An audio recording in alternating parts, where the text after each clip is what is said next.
Good afternoon here from the Hollywood Times. Valerie Milano, senior editor, and also with Aspiring Magazine. I'm here in Palm Springs, and I'm so excited to talk to our filmmaker today. I'm going to have him introduce himself.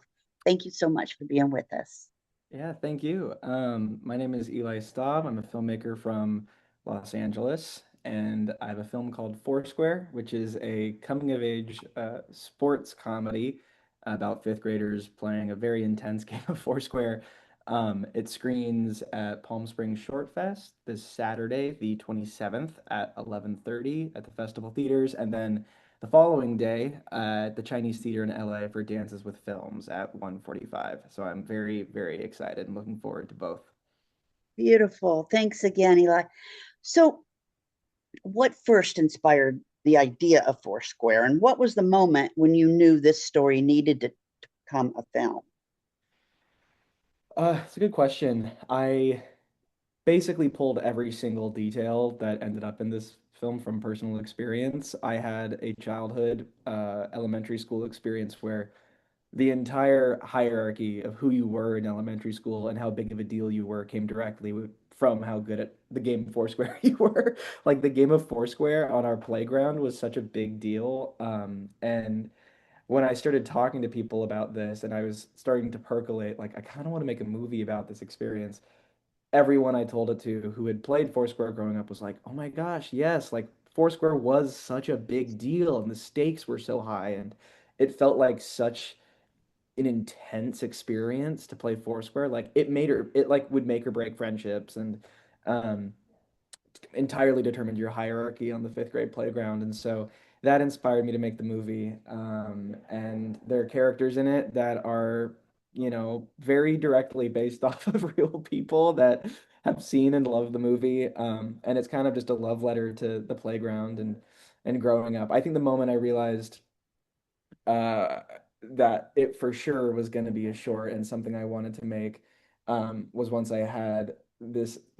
I had a hard time figuring out exactly what the tone of it was. And I think once I figured out what the tone of it was, which is very heightened, like it's like treated like Rocky. Like it's treated like it's a big deal sports movie, even though it's like fifth graders and nothing they're doing theoretically matters. The stakes still feel very high. And I think once I cracked that and like I started to picture like what does a montage look like? Like what does the training montage look like in this scenario? And who are the mentors? Who is the coach that helps them? And once I started to kind of understand what the tone was and that it's funny because the stakes are so high, I started to kind of lock in what the story was, and it started to get a lot more fun and a lot more personal. Nice. Okay. Yeah, the title Foursquare immediately sparks curiosity. Can you Mhm. tell us about the central themes that audiences will experience and what conversations you hope the film starts after the credits roll? Yeah, I mean, it is a fun movie, but it definitely has a fair amount of substance if you're looking for it. It is ultimately about like masculinity and growing up and learning what it means to be a good sport and like a young man trying to navigate how they feel about relationships and friendships and what does it mean to be both a good winner and a good loser.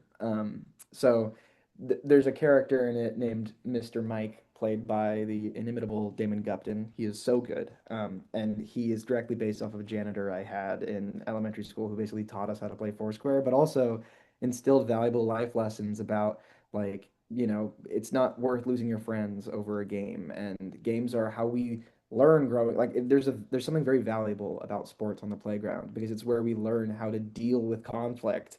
Um, and as young growing people. And so ultimately, it is a story about friendship and empathy and what it means to be a good winner as much as a good loser, especially when it comes to like sports and how they relate to life on a broader sense.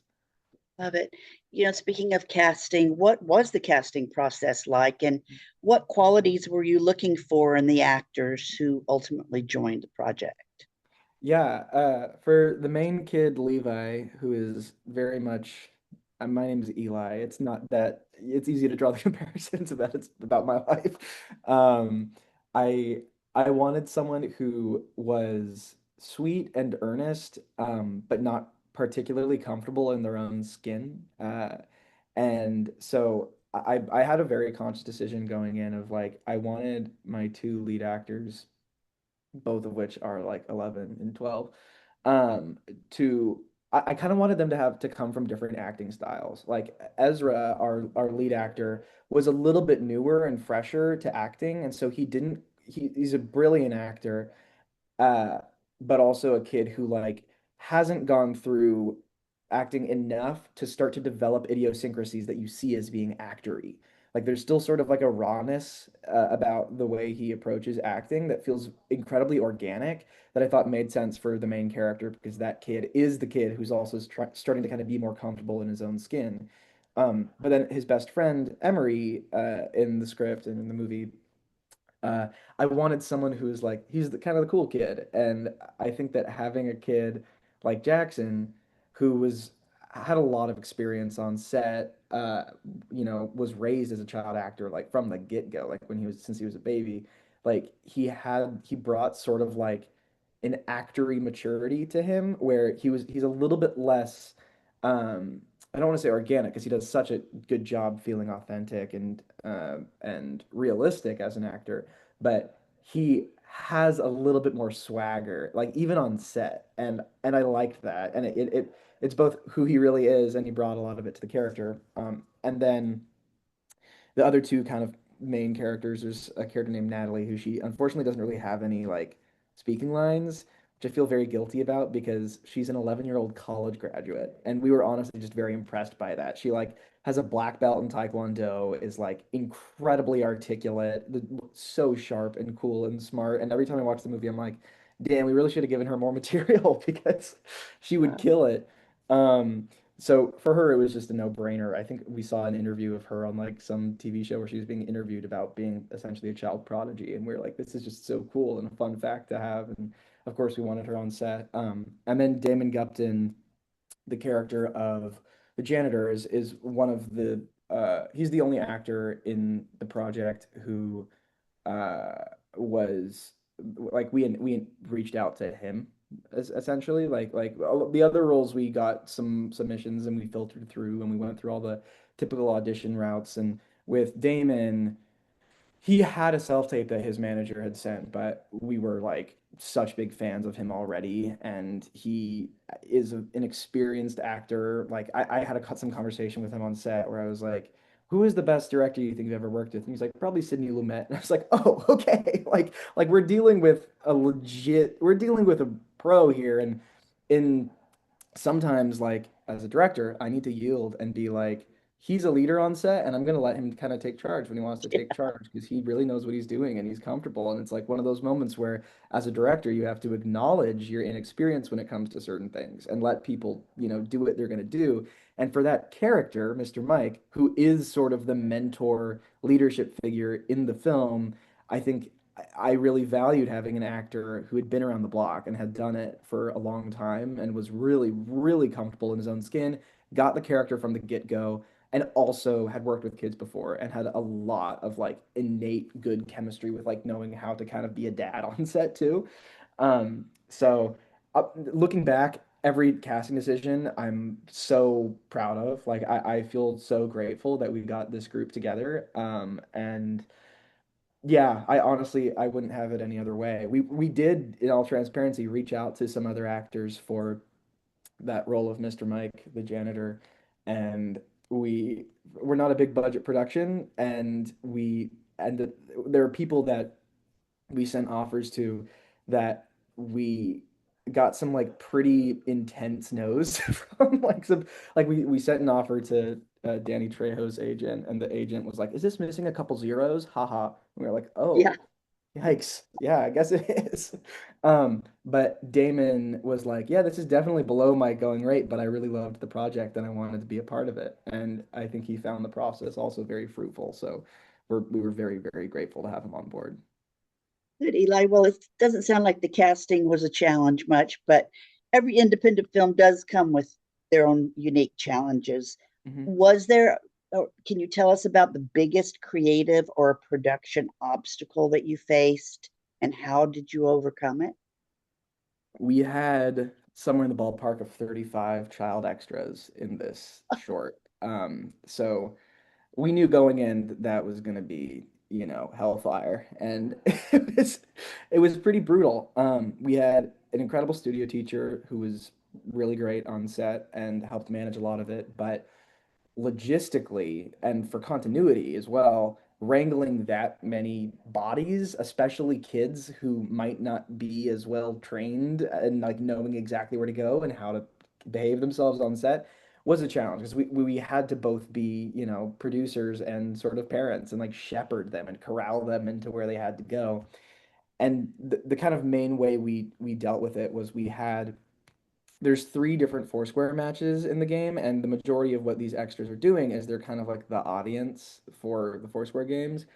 And we had to be incredibly exact, lining up with their timing and the amount a child is legally allowed to even work on set in order to break up the three different sports scenes, the three different Foursquare matches, so that the same kids would be in the same matches. And so each match was split into two different parts. And so we'd shoot half of one match one day and then half of a different match on that same day. And we would kind of do like A, B, the matches and call the children to come before or after lunch, depending on which match that they were supposed to be an attendee of. And just breaking it up that way and making it a little bit more manageable uh, completely changed the game. But I will also say that having that and getting that quantity of children, which is it was even challenging to acquire that many background actors who are willing to do this. Um, it was also a lot of fun and very rewarding. And like kids will do things that are spontaneous and interesting and fun and in a way that like like professional actors who have been doing it for 30 years don't have that same sort of spontaneity that like if you get something on camera you're like, "Oh, that's gold." Because they don't have the same sort of playfulness about it. And having that many child extras lends itself to a lot of things in the movie where like you just put the camera on them and they're gonna do something fun and interesting, and a lot of that ended up in the movie. Okay. Was there a scene that was especially difficult or especially rewarding? Um, let's see. You said like a scene that's especially difficult or rewarding to have shot. Um, I oh man, anything with the kids was very challenging. But let's see. The most difficult scene. I want to give props to, well, first of all, I want to give props to all the producers because they did most of the work trying to corral all of the children, and that's a big deal. And it was very not easy. Um, but for me, I found a big challenge to be all the match scenes were tough, but the third match is kind of like the climax match, had just so many moving parts. And so there were handheld shots, there's dolly shots that go around. It's like challengers. Like we have a POV ball shot. Like there's all sorts of crazy things to make it seem so heightened and intense. And that requires an incredible amount of logistical planning as well as backbreaking labor from our DP who's carrying this very heavy camera. And a lot of it's handheld. And so he would have to like film for like 30 seconds for shots that were intended to cover entire matches and then be like, guys, I got to take a break. And we have to be like, yes, of course, let's take a breather. And so we had to figure out sort of how to work around literally the physical exhaustion of our DP, our poor DP, who were like having carry this camera on his back and trying to be respectful to him. And he did incredible work and like put so much of his body effort into it. And yeah, so I'd say that match was particularly challenging because it would like if we were shooting something that was handheld or like over the shoulder, or he would have the camera on his shoulder, it's challenging from a physical perspective. But then dolly shots are challenging from a technical perspective to make sure they're not bumpy and the dolly is like starting and stopping in a smooth, efficient way. And then the POV ball shot was we got a different camera. We got a smaller Blackmagic pocket cam, and we used a paint roller that came out, and then we put a ball on top of the paint roller, and then we'd spin the ball and then move the whole contraption up and down to make it look like it was bouncing. And the problem solving of that is its own challenge. And so it's one scene that has all of these different moving parts and different ways of shooting it, which makes the scene a lot more dynamic and a lot more fun and interesting to watch, but also made it a huge, daunting challenge to actually be able to accomplish. Um, yeah, I was gonna have you expound on that. You've already talked about your visual style pretty much. Hmm. Were there any directors or films that inspired your approach to Foursquare as a filmmaker? Yeah, I mean, I would say um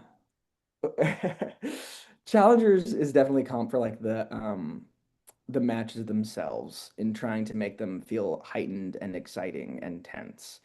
Um, there's lots of dolly shots, lots of camera movement. I've always been like m one of my favorite things to do as a storyteller is have camera movement inform storytelling. And so whether or not the camera is static or the camera is moving and how it's moving and whether we're doing a digital push in versus a physical push in is like two completely different moods that the audience is being put in. And I think that those lessons are things that like I'm a sucker for Spielberg. Like, and Spielberg blocks actors like nobody else. And the way he makes the camera feel so frenetic and exciting to watch, but also understands stillness as well. And when it's best to like lock off the camera is like probably my biggest cinematography inspiration. Um, but there's also in this movie like the sort of heightened lighting and stylistic influences of a movie like Rocky, where it's like there's that montage at sunrise and he's running and the camera's moving and the people in the town are following him. Like there are those sorts of things in Foursquare. Like there is a training montage where there's lots of running. There is a sunset shot where he raises his arms up. Like it is directly pulling from those sort of influences, and I think that people watching Foursquare are going to consciously or subconsciously recognize that intertextuality and be able to go, ah, yeah, that's Rocky, like that. And I think it just adds to sort of the fun and helps inform the tone of a movie that like is both sweet and meaningful, but doesn't really take itself that seriously, you know? Yeah. Okay, so Eli, looking ahead, what projects are next for you, and has making Foursquare changed the kinds of stories you want to in the future? That's a really good question because I have always struggled with um, kind of like identifying what types of movies I make. Because the answer is I kind of make whatever I want.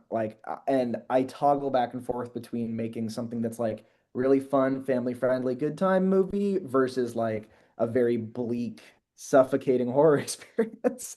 Like I do both. And it's like I work on a TV show right now as an assistant that is like a network comedy show, but then also I have ambitions. Like the next thing I want to make is a horror feature film that is going to be sort of bleak and hard to watch.